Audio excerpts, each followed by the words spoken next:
Actors come to Hollywood with big dreams of becoming movie legends. For most, they fall very short of this goal. A very select few are chosen by destiny to gain a level of fame and notoriety they've always dreamed of. Then they live happily ever after. Right? Not so much. A ton of actors and actresses who get famous for big screen roles go on to hate everything about the parts that made them legends. They learn the hard way that sometimes fame is a double-edged sword. So you want to know which of these big stars hate their own movies? Luckily, we've got you covered. Here are 10 actors who are famous for roles they wish they never took. Have you ever wondered why you don't see Katherine Heigl movies anymore?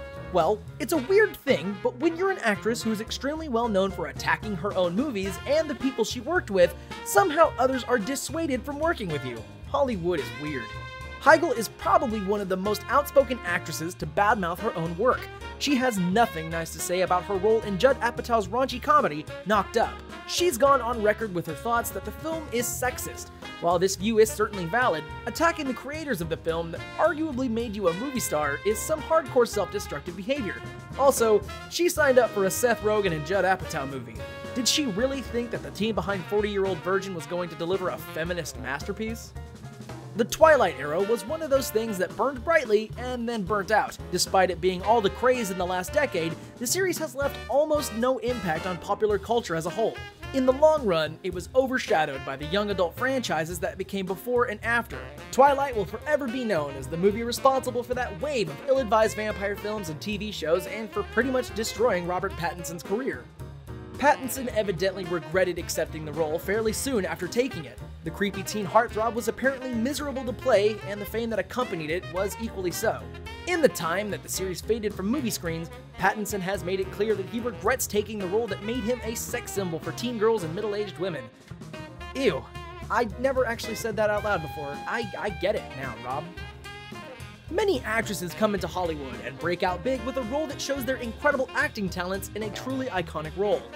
Megan Fox was not one of these actresses. Her performance in Transformers is actually pretty successful, if you keep in mind that it was likely devised strictly with the idea that pictures of her would be thrown all over the walls of teenage boys everywhere. Fox isn't much of a fan of this role either. It may have made her a star, but she's been trying to dig out of that hole into a more legit career ever since. Like Heigl though, her comments on the franchise did little to advance her career. Sure, Fox has been in a few movies that went on to become cult classics like Jennifer's Body, and she also had a short but lovable stint on New Girl, but this is a far cry from the heights of her early career where she seemed like she was destined to become the next Angelina Jolie. It's been a while since she was considered to be an A-list star, proving again that there is little fortune in biting the hand that feeds you. Megan, if you ever want to get together and talk about it, No?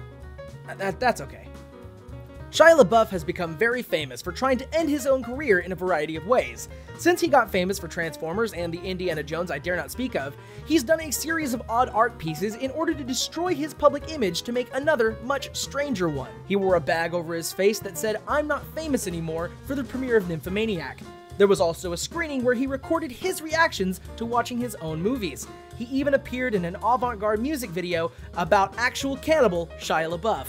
Aside from his purposeful, erratic behavior, he's also attacked Tom Hardy on the set of Lawless, he went way too method on the set of Fury, he had a tooth removed and refused to shower for weeks, and he was kicked out of a Broadway production where he co-starred with Alec Baldwin. It's pretty hard to out-diva Alec Baldwin, so that one's kind of impressive. This attitude began after he started to publicly hate on the two films that made him a big star. He ragged on the admittedly terrible vine-swinging sequence in Crystal Skull and had almost nothing nice to say about his Transformers movies. Because attacking films directed and or produced by Steven Spielberg is just a great idea. What's odd is that unlike Katherine Heigl or Megan Fox, LaBeouf continues to have a comeback almost every year. Apparently, if you're entertainingly crazy enough, Hollywood will give you as many chances as you want. This explains everything about Nicolas Cage. This entry might be the funniest one listed. It's hard to imagine it, but there was a time when George Clooney was just a TV star.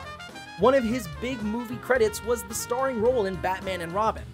Most actors would jump at the chance to play Batman, and while it has done great things for actors like Michael Keaton and Christian Bale, actors like George Clooney and Ben Affleck have been buried under it. Clooney definitely has more of a reason to complain though. His Batman was campier than Adam West's, despite arriving in a time where campiness was far from the norm. The movie is still famous for Clooney's Batman and the ridiculous bat nipples his suit had. The film and Clooney's performance stand tall in the halls of the So Bad It's Good movie museum. What's also so bad it's good is the commentary track for Batman and Robin. The people involved with the production are all bluntly honest about the movie. To be fair to Clooney, pretty much everyone involved in the film has since publicly hated on it, often in the most entertaining ways. While Clooney went on to become one of the hottest actors and directors in the biz, he still takes time to poke fun at his ill-fated superhero career from time to time. Don't count on Clooney joining the Avengers anytime soon, folks. Once actors fail with superheroes, they learn their lesson and never come back. Well, you can't be right all the time. While Ben Affleck may be known today for him jumping on the Batman bandwagon, the Batwagon, it's his first superhero role that he's most known for trashing. Evidently, Affleck was a big Daredevil fan when he was a kid, so maybe it gave him blinders when he read that ridiculous script. The entire film is pretty reviled, and Affleck seems to be on board with this train of thought. Evidently, being in the Daredevil costume itself was a humiliating experience. It seemed as though he would never don a superhero suit again. Until he did. For a while, Affleck seemed genuinely excited about Batman v Superman: Dawn of Justice. He had nothing but good things to say about the film, and people were starting to come around to the idea of the Geely actor playing the Bat. This all changed when the movie actually came out. While his performance was probably the least reviled part of the film, the reviews evidently got to him as the press tour for it went on. This culminated in the infamous Sad Affleck video, where Ben stares off into the distance, singing "Hello Darkness, my old friend" with his eyes. At least no one talks about Daredevil anymore. Time will tell if he's gonna trash his Batman movies in the same fashion. He probably will when Charlie Cox stars as the next Batman and kills it. Harrison Ford is a science fiction icon. He released several legendary films in the 70s and 80s that cemented him as one of the best actors of the genre. He doesn't see it that way though. Blade Runner is one of the most influential sci-fi movies of all time.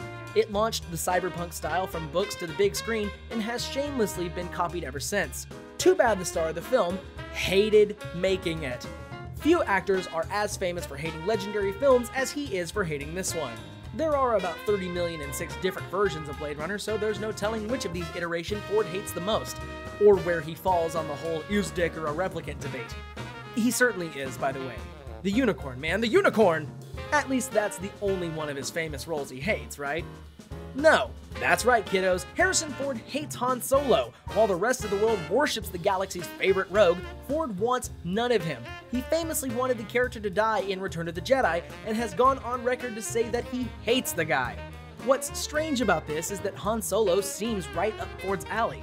Seeing as he famously loves Indiana Jones, who might be a roguishly handsome archaeologist instead of a roguishly handsome smuggler, they are very similar characters. In fact, most of the characters Ford has played have similar qualities as Han Solo. The cockiness, the swagger, the action hero skill set. It's hard to pin down exactly what it is about Solo that Ford hates more than Jack Ryan, Indy, or any of his other roles. You'd think the guy who starred in Cowboys and Aliens would have better things to complain about. However, none of this stopped Ford from coming back for The Force Awakens. Maybe he just wanted to finally kill Solo himself once and for all. That seems to be the philosophy everyone had when making Indiana Jones and the Kingdom of the Crystal Skull. Harrison Ford, movie character hitman. Andrew Lincoln may be famous for his role as Rick in The Walking Dead, but that's not the role that made him a star. His role in Love Actually is one of those that was really cute at the time, but really creepy in retrospect. For those that haven't seen it, number 1, you clearly hate Alan Rickman, Love and Christmas. Number 2, Andrew Lincoln is in love with Keira Knightley despite the fact that she's married to his bestie, Chiwetel Ejiofor. He stands outside her house holding up several pieces of poster board declaring her love for her despite the fact that they'll never be together. I know she's Keira Knightley, dude, but there are plenty of ladies out there. Most of them aren't pirates, but you can't win them all. Evidently, Lincoln also shares this view as he often compares his role to a creepy stalker. In 10 years, maybe he'll finally realize how bad his southern accent is too. Love Actually is a creepy movie, Coral. There aren't a whole lot of actors who are so great in their roles that their roles themselves transcend time and continue on for decades. Sean Connery should have a feather in his cap for doing this with James Bond. Except he hates the character. He's gone on record many times stating his disdain for the British super spy that made him a legend. The actor was in awful films like Zordoz, where he basically tromps around in his underwear with a long ponytail, so maybe he should get off his high horse. He wouldn't return for Skyfall for a role that was obviously written for him in mind. That's pettiness. Shaken, not stirred. What? Are you kidding me? Did anyone actually like being in Star Wars? Of all the actors who like to hate on Star Wars, original Obi-Wan Alec Guinness was by far the most outspoken. The actor would often become annoyed at people for recognizing him for the role. He may be a permanent movie legend for playing the first Jedi on screen, but he would have rather been remembered for one of his other films in his illustrious career.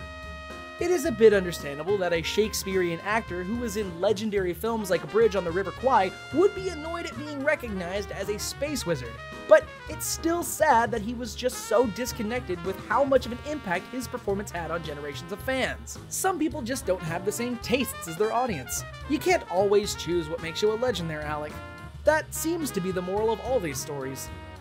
As long as actors keep making B-movie sci-fi films and questionable superhero choices, there will always be people who become movie legends for roles that they hate. Let us know what you think in the comments. Don't forget to like and subscribe to The Binger for more great content like this.